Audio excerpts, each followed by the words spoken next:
4.5 साल के बाद निर्भया मामले में सुप्रीम कोर्ट से भी फांसी की सजा का डिसीजन आ गया है, जिसको आप किस तरह देखते हैं? देखिए, जो ऑनरेबल सुप्रीम कोर्ट का जजमेंट है, आज डिसीजन है, ये बहुत ही खुशी की बात है। मैं पर्सनली बहुत वेलकम करती हूँ इस डिसीजन को, क्योंकि जो इनका ऑफेंस था, जो क्राइम था, इसको सुप्रीम कोर्ट ने रेयरेस्ट ऑफ रेयर कैटेगरी में रखा है।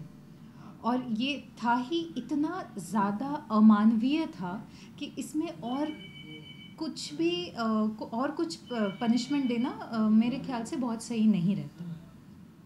अब इन चारों आरोपी को अब बचने का कोई और रास्ता?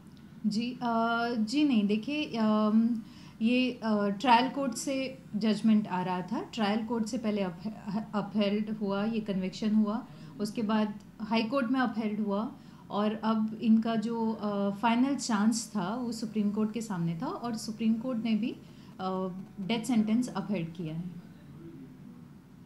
अब ये राष्ट्रपति के पास इसके पास ऑप्शन है जाने का? देखिए, वो ऑप्शन तो हमेशा खुला रहता है, लेकिन एक ओपिनियन कह सकते हैं, मेरा मानना ये है कि बहुत ही हीनियस क्राइम किया था।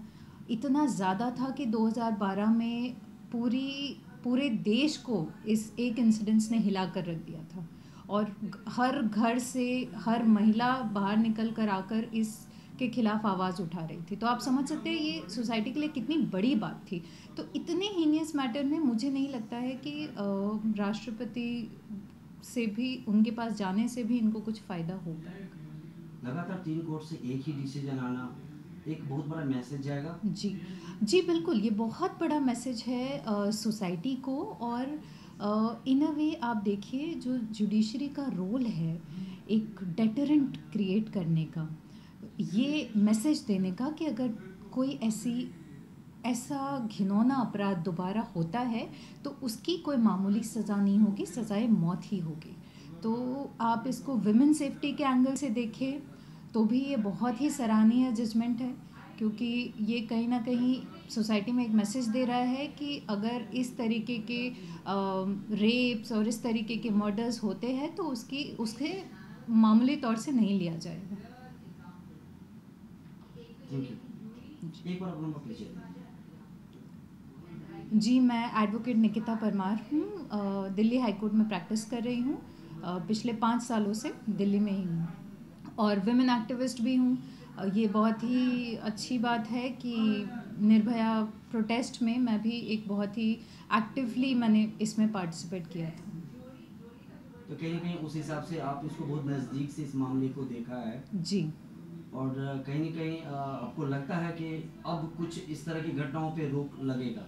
देखिए, इस निर्भया कांड जब हुआ 2012 में, और उसके बाद जिस तरीके से पूरे देश ने प्रतिक्रिया दी, उससे थोड़ा सेफ्टी के हिसाब की बात करें तो थोड़ा सा फ़र्क लोगों के जहन में आया है।